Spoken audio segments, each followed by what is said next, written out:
Welcome to the Worst of the Riot podcast. Coming up, why the best first date is actually really boring. Also, love him or leave him, a Cats edition, and more on the Worst of the Riot podcast. You've got to see this video. You can text him. We'll send you the link at 8772 RadioU. It was actually posted last week of a brawl breaking out at a Walmart self-checkout area. And I want to know the backstory of why this happened, because the video just starts and some punches are thrown, and it's not just like two people fighting. This is a brawl where everybody in the self-checkout area seemed to be ready to go at the drop of a hat. And I don't understand what happened, but it is, there's like a woman or a younger gal, and she's wearing like a headdress type thing. She's kind of on the sidelines, but then she throws off her headdress and hops in and starts throwing. But it is an amazing video. And I just wish I knew the history behind it. I've never even seen so many people at a self-checkout. I mean, you think about a busy self-checkout. Yeah. This is about the busiest a self-checkout can get here. And they're all fighting. Yeah. Maybe, I don't know, if somebody cut in line or something. But how mad would that make you, you know? How mad would that make every single person? Many people that are busy checking out, they're not even looking, and all of a sudden they get roped into the action. People's clothes are coming off. Nobody's wearing shoes anymore at the end of it. It is it's unbelievable, this video. And I don't know, like it makes it look like this is what you used to see on like Black Fridays, when people used to care about Black Fridays. But you know that this wasn't over a deal. This wasn't somebody trying to get a TV and it's the last one. This is just at a self-checkout. Somebody said some kind of offhanded comment and it led to this. And you got to think there's no reaction in a Walmart that could be worse than this. Fighting in a Walmart. Think of the worst places you can get caught fighting someone. This is like the worst place. Like, you can't look worse than fighting in a Walmart. You immediately walk in there and you see people fighting and you're just like, that's just trashy. Yeah. That's just the worst. Right. Yeah, where's the dignity? Yeah, there's no dignity there. And you think, for you and I, what could somebody possibly say or do at a self-checkout? And you know what? I kind of got a hot temper a little bit. I think I do get a little angry from time to time, but I can't picture anything anybody would say or do that would... at a Walmart self-checkout or anywhere, but particularly at a Walmart self-checkout, where my recourse is going to be time to punch you in the face. How tense must things have been prior to that? Yeah. For you to be ready to fight? Because it's not like these people all know each other. Yeah, They're all strangers. no chance. There's no chance. How long? You know what that means? That means that the line was too long and things are moving too slow. Yeah. For you to build up that much angst against the people around you, you were there way too long. If you're waiting in line for a half an hour, you can start to really dislike people. But if a self-checkout's moving quick and you're in there in and out 5 minutes, there's no way you hate somebody enough to want to punch him in the face. Yeah. You got to be waiting for a long time. There had to be a lot of variables, a lot of stars aligned for this to go down. And once it did go down, it is pretty wild to see. Do yourself a favor and follow The Riot on Instagram at RadioU Riot. I don't know if you saw this. Coca-Cola this week announced that it's got a new flavor coming soon, February 19th. And I didn't realize this at first. It's Coca-Cola's first permanent addition to their lineup in more than 3 years. So this one's permanent. That's sticking around. Some of the other flavors they've done, they come and they go. But this one is meant to stay. And another thing that sets it apart from the recent flavors they've done is that unlike previous ones that have tasted like space or rainbows or video games, whatever all that means, this one actually has a real flavor. This new Coca-Cola that's coming to store shelves February 19th they call it Coca-Cola Spiced. They say it blends the iconic taste of Coca-Cola with a burst of refreshing notes from raspberry and spiced flavors. So they assume this one's going to be pretty darn good. If it's going to be permanent. It must be pretty good to be able to stand up for them to commit the production to it, to just add it to store shelves forever. Some are saying kind of sounds a lot like Dr. Pepper, raspberry and spices with cola. See, I thought Dr. Pepper was cherry. Is Dr. Pepper not cherry? What does Dr. Pepper have? What, 23 flavors? Is that what they say? Yeah, but then they also have cherry Dr. Pepper. True. Right? Cherry vanilla. So that must mean that cherry and vanilla are not one of the 23 flavors that are normally in it. So it tastes like a Dr. P. It kind of sounds like it. Dr. P or Coke? Coke, definitely. Really? I don't You don't mess with Dr. ride P. with Dr. Pepper. No, I do not. See, I have really went on a roller coaster with some of those pops. For a long time, my go-to has always been root beer. I still put root beer pretty much at the top of my list. Yeah. But Dr. P right there for a while. But now I've shifted over in my older years over more towards Coke than Dr. Pepper. Dr. Pepper doesn't do as much for me as it once did. Yeah. And I won't even touch Pepsi. No, Pepsi does for you. nothing for me. I had the other day, I don't know if this is actually new or not, but they've put it in new bottles, to say the least. And that is Pepsi has the new Wild Cherry Zero Pepsi. I had one of those the other day. Real nice. Actually, really good. So if you were to grab a pop right now. Any pop? Yeah, for the big game on Sunday. Yeah. Which one are you grabbing? Let's say you're at a gas station. I'll tell you, I do waver from time to time too. Sometimes I get on little kicks when it comes to soda. My current kick is Baja Blast. Baja Zero. Blast. Yeah. Okay. Celebrating the 20th anniversary. So that's what I actually have some of that at the house right now.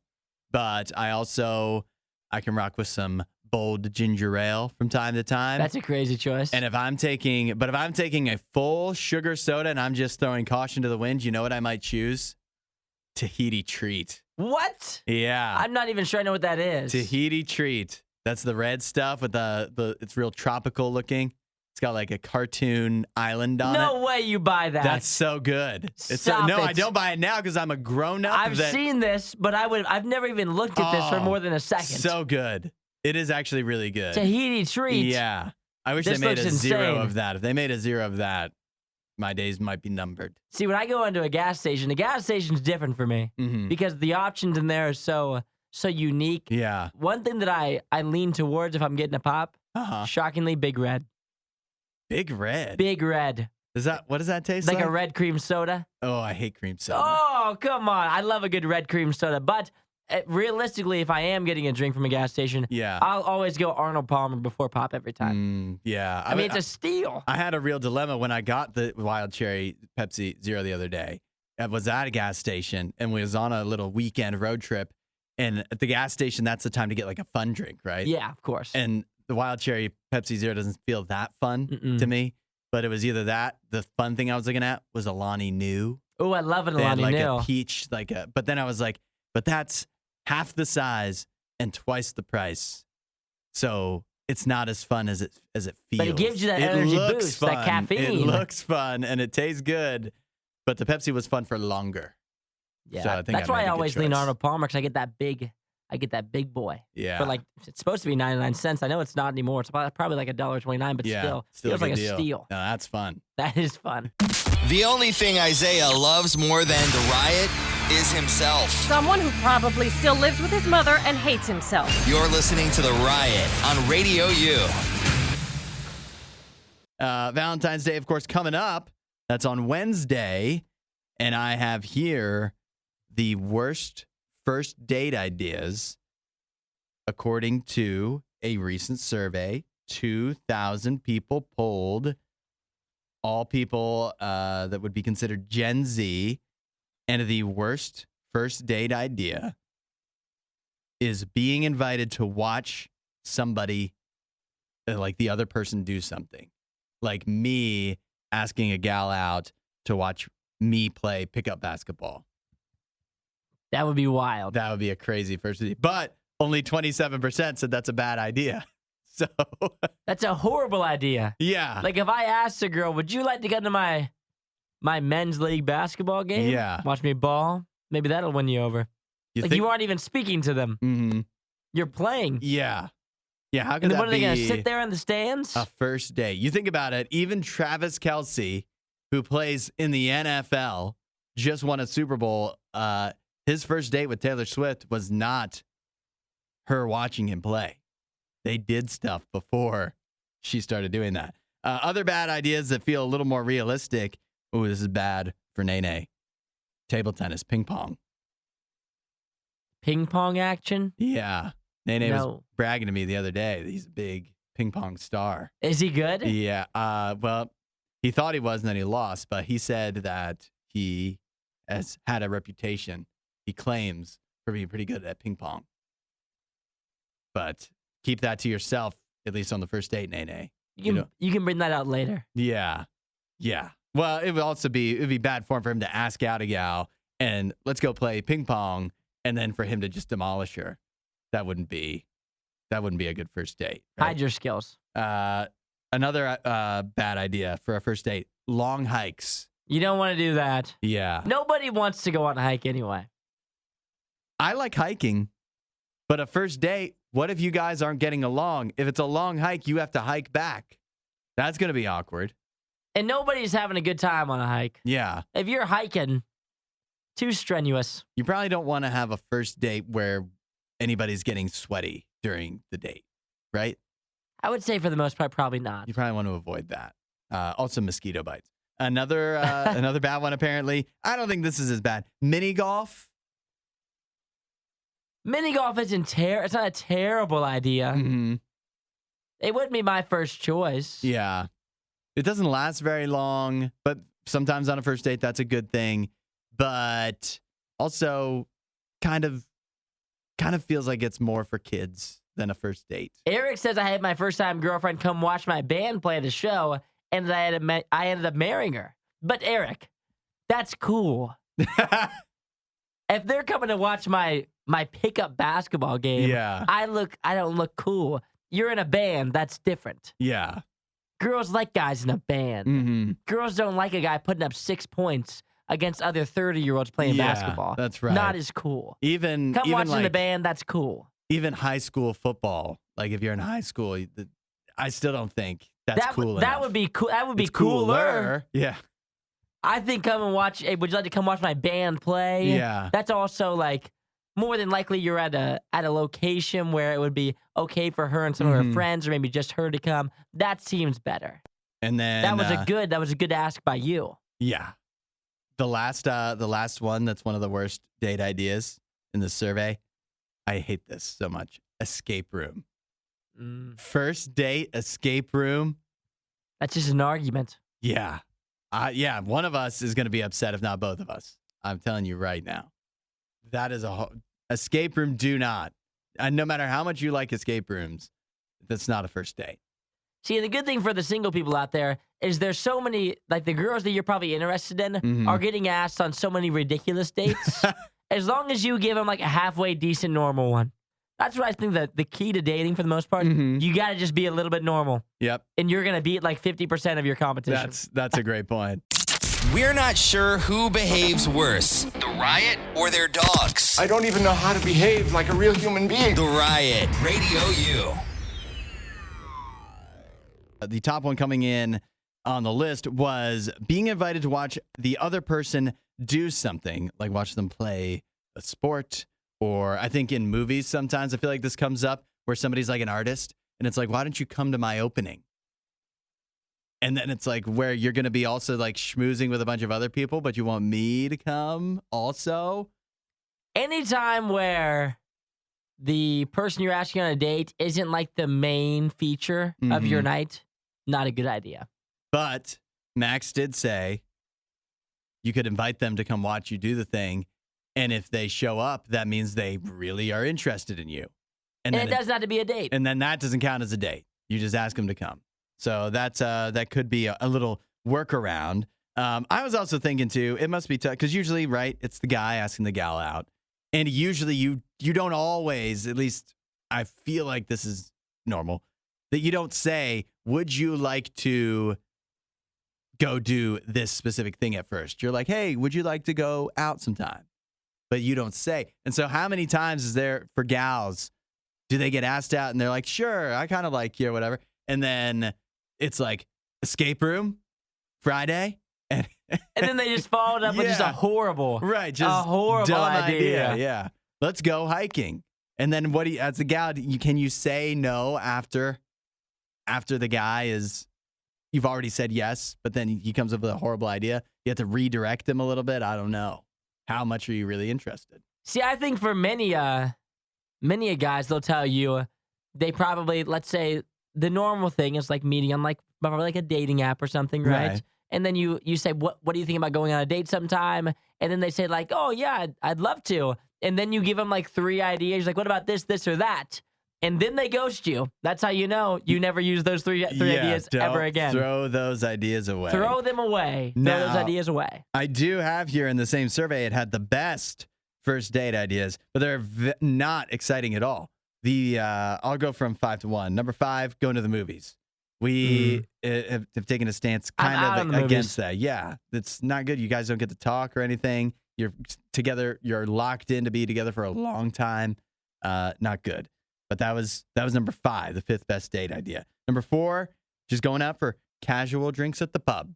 Casual drinks at the pub. That, though, twice as much approval as the movies in the survey. Also, meeting at a cafe for a coffee or some light food. That's what I was going with. Oh, that was your go-to, huh? It eventually landed me a wife. So it worked for me. At least one success story there. And if it can work for me, it can work for anybody. It's probably got a better chance of working for you. Also, going out to eat at a restaurant, really breaking new ground with that idea. And finally, surprisingly, at number 1, a casual walk is the best date idea. I'm not a huge casual walk guy. That was never my go-to. It does feel like a date needs a little more structure than that. A little more juice. Give me a little more juice than that. No, I like the nature. I like being outdoors. That can be a part of your date. Yeah. That can be like the end of your date if you got like food or something first.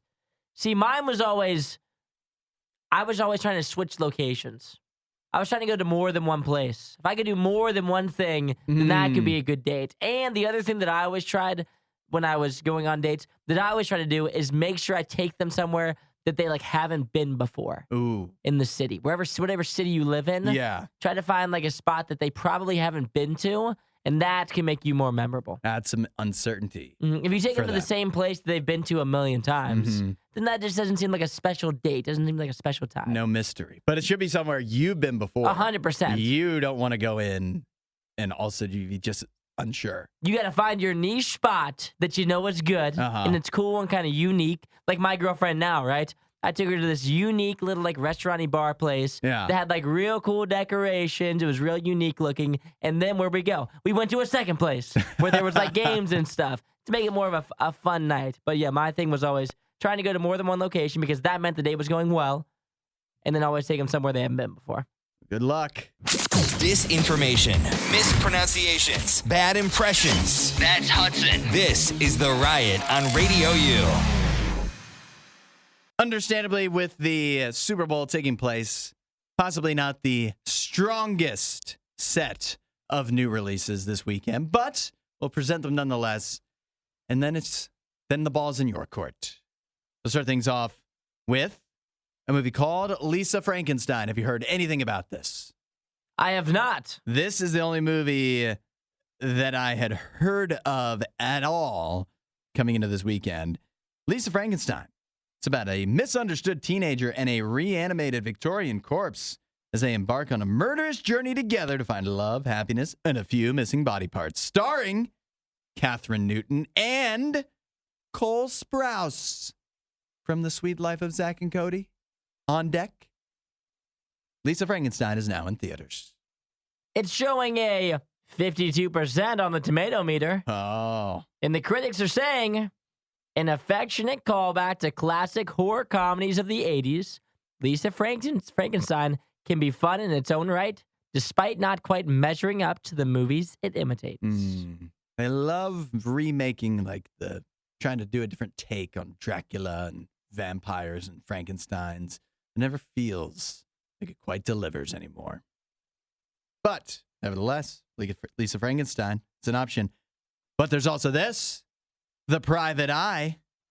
Private investigator Mort Madison gets hired by a mysterious woman named Michelle to spy on a man he believes to be her lover.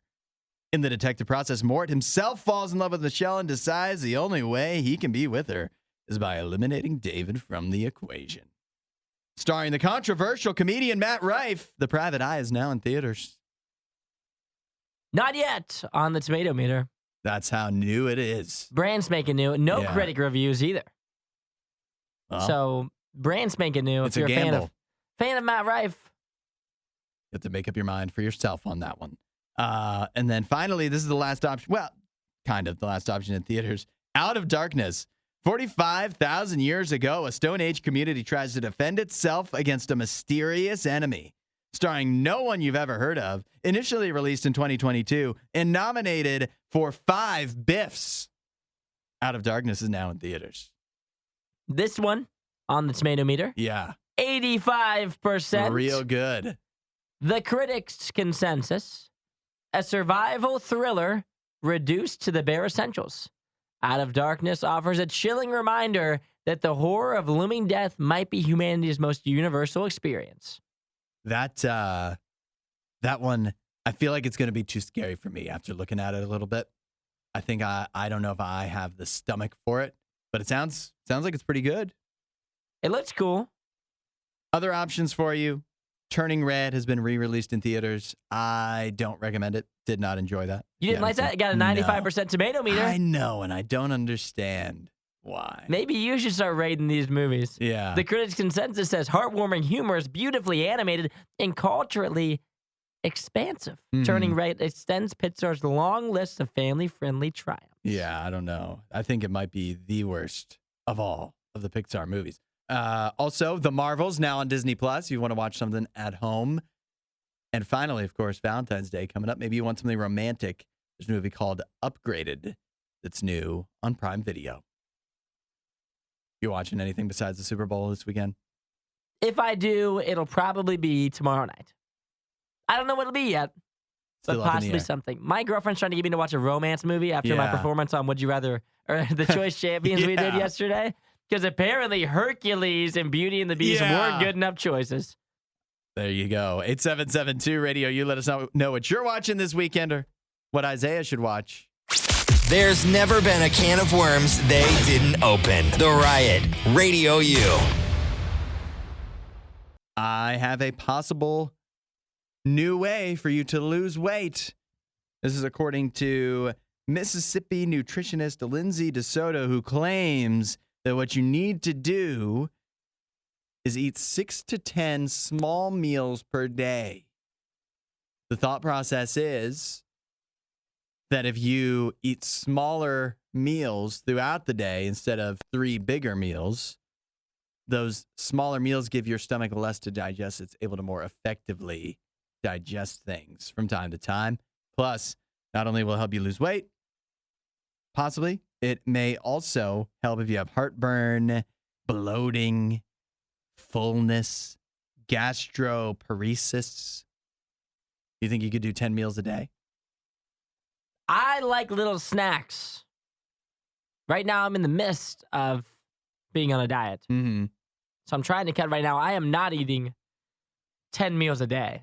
That's a lot of meals. It's a lot of meals, but she says it's important to note that you have to be cognizant of portion sizes if you were to go in this route. Let's say you were trying to hit 1,800 calories a day.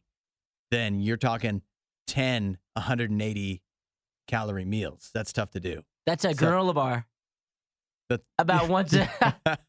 That's 10 granola bars throughout the day. But you could go to or 6. 2 bites. You could go to 6 to 300 calories. That's 6 better. times a day. That's pretty good. Yeah. But that's her suggestion.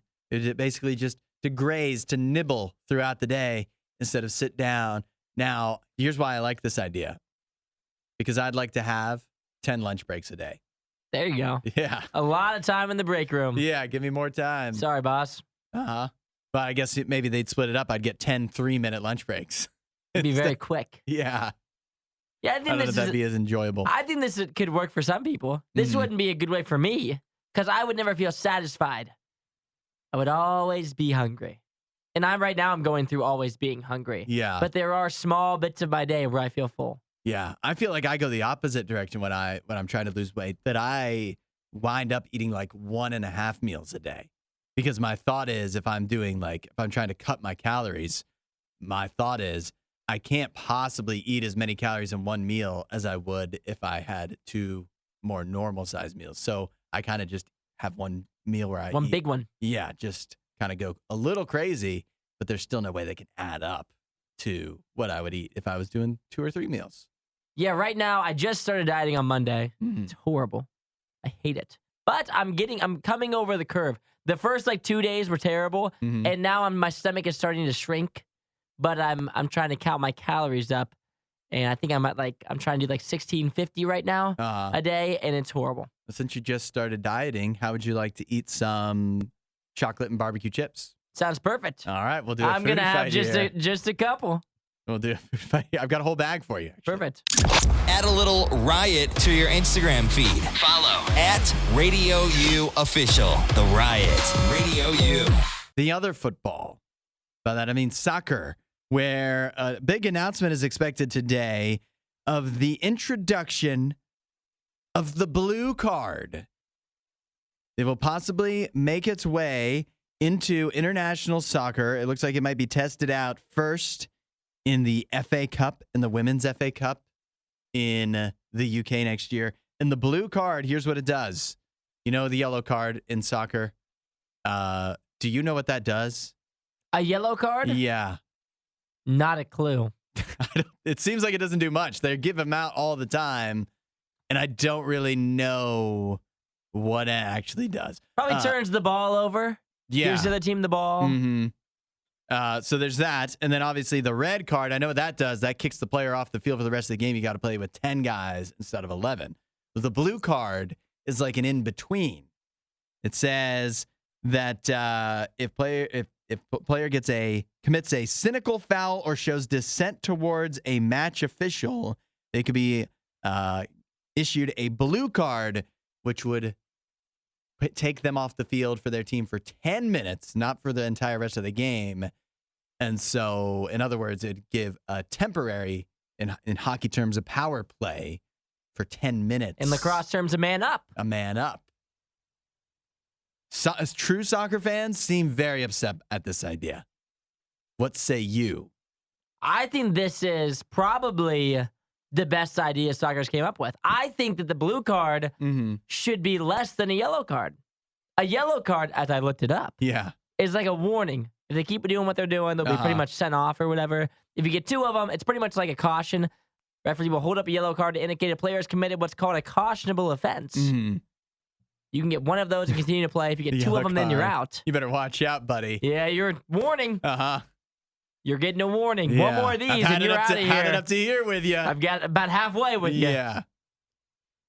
I think this is a great idea. In my mind, because when I watch soccer, soccer is exciting. How can soccer be more exciting? Yeah. If more goals were scored, baby. Yeah. Look at the NFL. All the rules they made so they can score more. Look at the NBA. All the rules they made so they can score more. A blue card should be less than a yellow card. Take a man down. Let's get some more goals in the net, baby. Let's make this thing exciting. I want it to be a track race.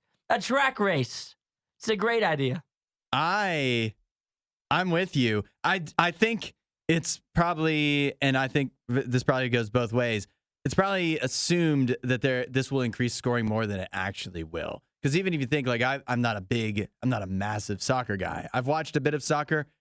The occasional red card, you're thinking, oh, now the other team, they're destined to score some goals. And still, lots of times, it feels like more often than not, they still don't score after a red card, and so a team's playing a man down. So I feel like this wouldn't really pump up. I mean, it would have to make some difference. I don't think it would pump up scoring that much. But it could help a little. But it couldn't hurt. Like you think about in it hockey. Couldn't hurt. Like in hockey, if they go to a power play, that's not an immediate goal. No, in power plays in hockey, you score about 1 out of 5-ish. But you're pretty good. But let me ask you this, though. If you're at a hockey game and a penalty happens, and all of a sudden it's a power play. That's the most exciting time of the game, for now sure. we're talking, baby. Same thing with lacrosse. If it's a man up, all of a sudden everybody's on their feet. Yeah. It's exciting. Soccer, all of a sudden you're man up. It's exciting. I don't see how it could possibly hurt. I mean, it's 90 minutes of just nonstop play. Yeah. Soccer is pretty much. God forbid if we had just a little bit of fun in the middle. Just mix it up for like 10 minutes. All of a sudden, they love playing music and stuff in there. Yeah. Imagine all of a sudden it's a power play. That means we got 10 minutes of nonstop music playing. Fired up. Oh, Everybody's yeah. fired up. Be more fun. Let's They do like to it. party in there and have a good time. This is just another reason to get the trumpets blazing, baby. Hudson is the maple syrup, and Isaiah is the power protein flapjack. This is The Riot on Radio U. We're food fighting. In honor of the big game, we have snacks from each of the areas represented in this year's matchup. For Kansas City, we have Guy's Barbecue Potato Chips. Claims that they made the first ever barbecue potato chip, I believe back in 1938 or something like that. Legendary, it says on here. Yeah. Guy's barbecue flavored legendary potato chip. They're also the official chip of Sporting KC in the soccer in the MLS. Then we also, for San Francisco, for the Bay Area, we have C's Candies, their milk Bordeaux heart, appropriate for Valentine's Day. They say that their Bordeaux chocolate is their best seller. The Bordeaux is it's milk chocolate with a brown sugared buttercream center. And so people can weigh in. Did we choose appropriate snacks to represent something that, unique to the area? I've never been to Kansas City or the Bay Area, so I'm not sure. But we're looking it up. We could have gotten Ghirardelli chocolate, but you can get that anywhere at the grocery store. That wouldn't be as fun of a food fight as getting something that's a little more expensive. But goodness gracious, that Ghirardelli. Yeah. Don't get me started. We already know that's good. Yeah, we do. So which one would you like to try first? Let's do the chocolate first. All right. I'll tell you, it looks fantastic. It looks like in the middle, it kind of looks like cookie dough. But if this was in like a mixed box of chocolates and you picked this one, I feel like you'd be excited. I feel like you'd feel like you made a good choice. So this inside here, what is this creaminess? It's brown sugared buttercream. Interesting. I feel like reading that and then tasting it, it's not what I expected it to taste like, but it does taste good. I need some of that. That is good. Some of that center all on its own. That's real good. I mean, chocolate is chocolate, but what? I need more it's of filled whatever's up. going on in here. It is filled up. The inside of this thing, it looks like a nougat. It's completely full, but it's creamy, baby. It tastes good. It's hefty too. If you feel the whole size of that heart, that is a hefty heart. That's pretty good. Doing some good stuff for San Francisco. C's Candies, representing the area well. And now we have to move on to Guy's Barbecue Chips. The first ever, according to them, the first ever barbecue chip ever made. And we're trying them now to see. We couldn't just get KC Masterpiece barbecue chips in here. No. We had to get the real thing. Give us the good stuff. Ooh. The smell test. It passes the smell test. Love that sound. Smells real good. And the crunch. The crunch of the chip? It's got a good crunch. I would hope so.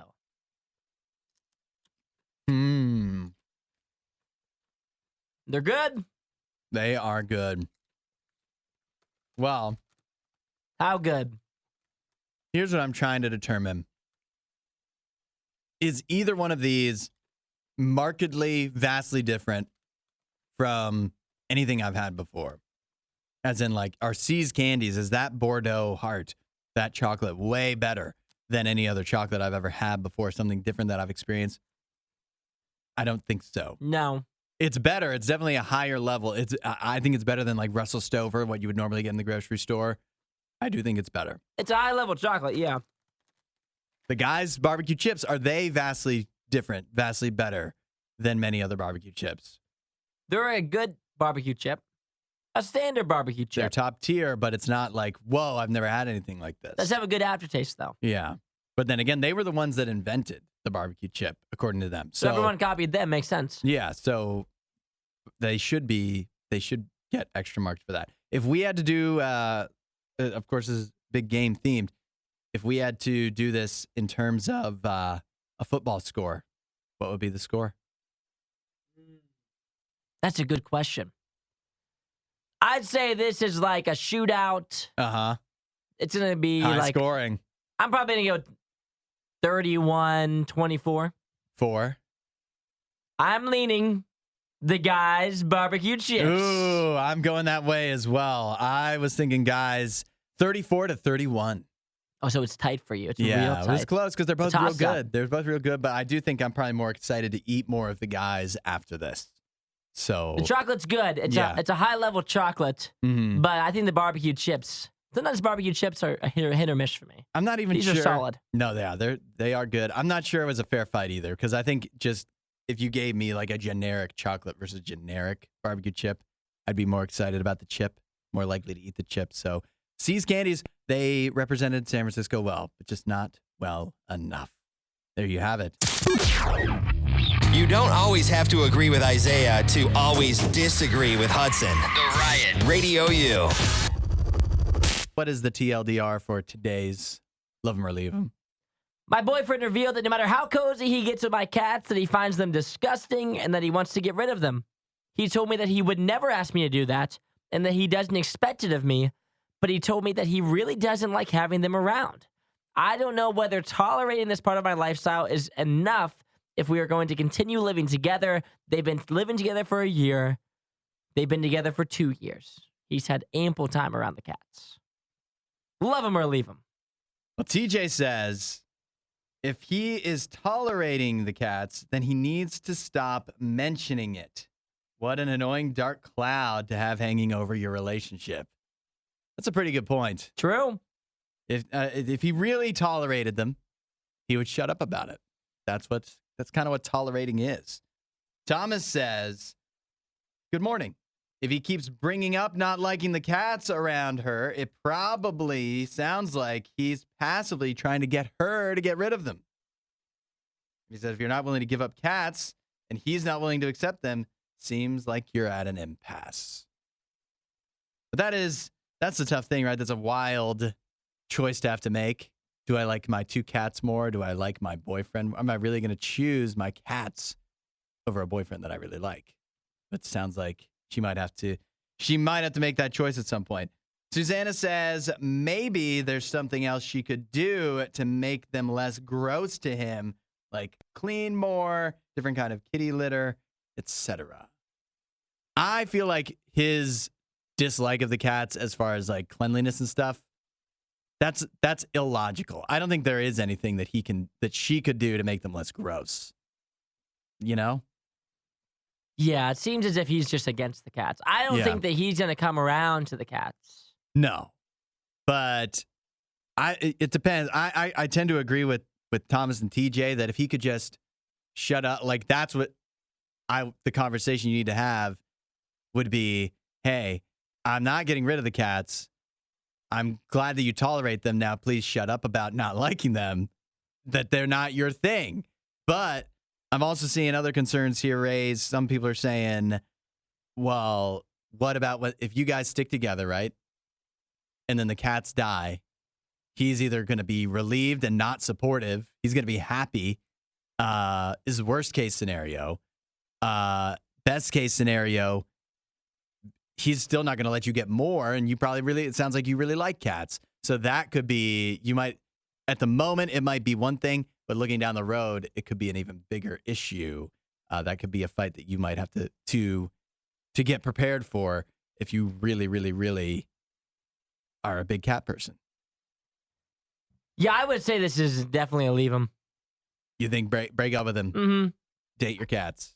See, because I think that it sounds like she likes cats, and there's no chance she's getting more cats. So if you're okay with these being the last cats you ever have, yeah, then you can stay together. Mm-hmm. If you want to have cats in your future, then you probably should break up. And I relate to this because I have a bad dog. Yeah. And I know that I'm not compatible with someone who isn't going to be able to put up with Jim. And I'm not getting rid of Jim. Yeah. He's almost 3 years old. He's got a long life ahead of him. And he's probably going to be bad the entire time. And so if you're not, and he stinks. There's a lot of downfalls to my dog. He smells bad. He's not good. And so if I met a gal that didn't like my dog, there's no chance that we would be able to stick it out. Yeah. Me and my roommate have enough issues with Jim, and he loves him. Yeah. Let alone if you already didn't like dogs, there's no chance that we would be able to make it through his entire lifespan together. There'd be so many fights because of it. And let alone if I wanted to get another Jim, there's no chance they would let me. So you have to be able to accept the girlfriend or boyfriend's animals. And in this case, if you are okay with these being your last cats, then you can stick with it. Uh-huh. But I think if you want cats in the future, this seems like an ongoing argument, especially because they live in your house. Like, it's a part of your house. Yeah. And so I think it's going to be maybe not so compatible. I'm sorry. It is wild to me that he could, like, cats, I think, are different than dogs. I understand people that don't like dogs, even though I'm more of a dog person. I don't understand. I don't like cats. I don't have any. But I don't understand. They're very low maintenance. I don't really feel like they bother things. So it's hard for me to put myself in the guy's shoes as, like, how could he actually dislike them this much? That's what Regina said. She said cats are usually pretty clean creatures. Yeah. So what does he mean when he says he thinks they're gross? It seems like he's kind of just slapped that label on them because he doesn't like cats. And all this, I tend to agree. I think because it's not hard. It shouldn't be hard to find a guy that is okay with cats, that genuinely tolerates them, which it sounds like this guy kind of actually says he tolerates them, but doesn't actually. It shouldn't be that hard to find. But then again, if this is the worst thing about him, everything else is great, and he just doesn't really like your cats, you think you can find somebody better than that? That's tough. These will be your last cats. Yep. Do yourself a favor and follow The Riot on Instagram at RadioU Riot. Isaiah, do you think it's the best, because your team is never in it? True. Do you think it's the most exciting sports event of the year, even given that you rarely have any investment? Yes. I don't think anything else tops it. And why is that? I think it's because it's an event. Like, people always get together for the Super Bowl. Mm-hmm. Like, my girlfriend who doesn't care about the NFL, really. Mm-hmm. I force her to watch the Browns, but she doesn't really care. She knows that we will do something on Sunday for the game. Mm-hmm. Everyone is planning on doing something, even though they know their team isn't in the game, or their boyfriend or their husband's team isn't in the game. They probably have something planned for the game because of the spectacle, because of the halftime show, because of the commercials, because of everything that goes on around it. It's like the most watched event every year. Yeah. I tend to agree, and I think it's kind of what you said. It's because I like things where, you know, so much of our lives are so fragmented, where you can have an interest and you could know nobody else that pays attention to the thing that you like. The Super Bowl is one of those few moments a year where everybody is kind of all on the same page. Everybody pays attention to it. Everybody has thoughts. You can just talk to it. You have an easy conversation with somebody else. And so it brings people together. And I like that. And it's one of the few games that you're going to watch a year that you're really invested in, but at the same time, you're not going to really get upset over. Like, your husband probably isn't going to try to break the TV. Yeah. Because his Unless team he's is a 49ers fan. Yeah, and it's so rare that your team is actually in the Super Bowl. Unless you're a Chiefs fan, because then it's like every year. But it's so rare that your team's actually there that, like, you're watching the game and you're actually, it's like one of the first times that you can be invested into a game, but at the same time really enjoy the party, your friends, everyone around. There's so much stuff going on around the game, like the halftime show and the commercials, that the football part almost feels secondary to everything else. That is actually so wise, what you just said, because What's new? If you're an actual sports fan, typically you're only watching sports that you have some kind of rooting interest in either way. You can't even pay attention to what's going on in the room because you're so invested and tense in the game. And otherwise, why are you watching it? Or you're only half watching it. The Super Bowl, some people, the people that aren't really sports fans are half watching it, but like everybody who's a sports fan is into it. But yeah, you can't get really too upset because it's probably not your team. So it's a very freeing way to watch sports. To engage into it. And yet again, all of the stuff going on around it. Like, you don't want to not be watching the TV because you might miss the one funny commercial that's going to happen in the first quarter. And there's so much to pay attention to, and the pop culture of it as well with the halftime show. And obviously this year it's even more with the Taylor Swift stuff. And so there's so much going on around the game, and obviously the food as well, that makes it a really enjoyable experience. Yeah. I look forward to Sunday. I'm looking forward to Sunday. I'm looking forward to Monday here on the show, and just Monday in general, which is a crazy thing to say just because it's fun to talk about with people afterwards. Your prediction, 49ers? I've convinced myself it's going to be the 49ers. If it weren't for them being favored, I would pick Kansas City. But it seems like Kansas City should win. Yeah. It seems like they should win the game. Everyone's picking them to win the game, but somehow the 49ers are still favored. So I'm picking the 49ers, but I'm questioning it every second I say it. I'm taking the Chiefs, and I'm picking the Chiefs so hard, and I've said this before that I just want to be right more than anything. And so because I'm picking the Chiefs and I think that's right, that makes me really root for the Chiefs as well. Are you rooting for the Chiefs or against Brock Purdy? What are you rooting for? You know the answer to that. You're rooting against Brock Purdy? Yeah, my nemesis. What I'm rooting for is as much Taylor Swift airtime as possible. Yes. Because then everybody at the party, way more engaged. The more time Taylor Swift is shown, the more conversation pieces you can have on her. The only thing Isaiah loves more than the riot is himself. Someone who probably still lives with his mother and hates himself. You're listening to The Riot on Radio U. What's something in history you wish you could have been alive for? I'll tell you the reason I asked this. It's actually because of sports, shockingly. But I was reminded the other day of, like, if you go back to the 80s in the NBA, it was just the Lakers and Celtics back and forth every year in the championship, pretty much, it felt like. Magic Johnson, Larry Bird. And I thought, I wish I could have been around for that.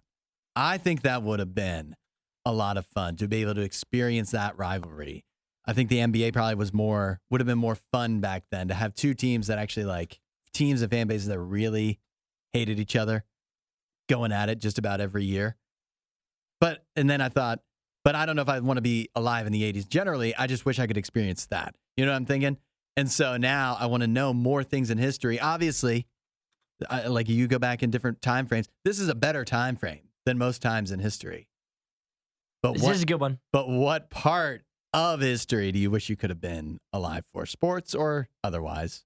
Probably for most people, it's otherwise. 8772 Radio U. I can think of many, though. I mean, the first one that comes to mind for me, because I know some people that were alive when this happened, like my father.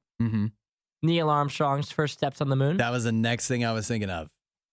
Going to the moon for the first time. How amazing must that have been to be alive for that? A human stepping foot on another planet, the first time. Yeah. That's pretty Not epic. a planet, but yeah, it feels like it is. All right. Feels like it is. And you think about that too. I imagine, obviously not alive for that, but I imagine if you were alive for that and you were an American, it didn't feel like somebody else. It felt like we did it as a country. It felt like an accomplishment that you had some part in, even though the only part you really played was your tax dollars going to it. But it still feels like you helped. You accomplished something with them. It was us. We were the first ones to do it. That was exciting. Any other ones for you? Let me think about it. And let me see what everybody else is saying. I've got a really good one. All right. A really good one coming up. 8772 Radio U. What's one thing in history that you wish you could have been alive for or you could experience now, even though you might not want to live in that time frame? 8772 Radio U. We're not sure who behaves worse, the riot or their dogs. I don't even know how to behave like a real human being. The Riot, Radio U. We're asking the question, what's something from history you wish you could have experienced? You don't have to be, like, I think it's tough. It's not saying I wish I grew up in the whatever times so that I could have experienced this, but just you wish you could. I guess this is basically what event would you time travel to? 8772 Radio U. Some good answers coming through for sure. Jeff says Moses parting the sea in the Bible. Jeff and others texting in Bible stuff. Last week, we actually talked about Bible stories you wish you could have experienced in real life.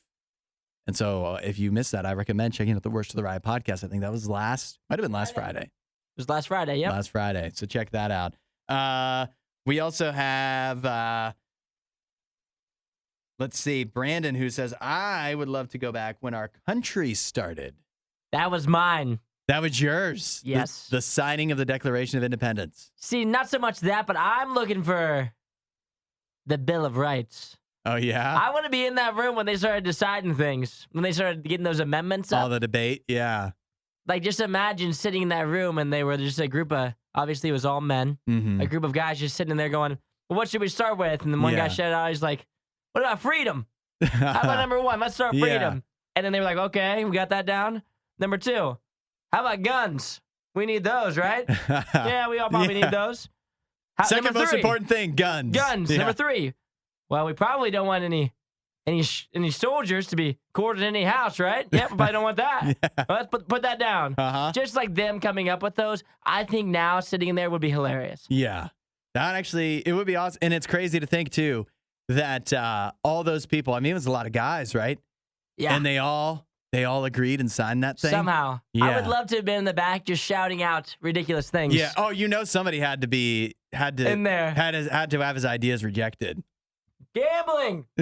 What is that? Yeah. What are you talking about? Gambling. Gambling. We're not gonna bet on things. That's great. It's nonsense. The amazing things you could shout out in the background of the Bill of Rights meeting. Yeah. That they would have to ponder. That would have been hilarious. I mean, everything was on the table then. Anything. Right? They could have came up with anything. And this is where they went to. These were the top 10 things. There could have been others. Yeah. Sam says the shot heard around the world. Is that baseball? Is that a home run in baseball? The shot heard around the world? Yeah, isn't that what that is? I believe that was like the opening shots of battle for like Lexington and Concord. Is that what? Did you just look that up? I'm looking it up right now. The opening shots of battle. What was that? It was the first shots in the Revolutionary War. Oh, okay. I thought it was baseball. I thought it was like Bob Gibson or something. Like a home run? Yeah, that's what I thought. Let's see. We have Joe who says, yet again going biblical, when Jesus started flipping tables. That would have been wild. To see Jesus that upset. That would have been an interesting one.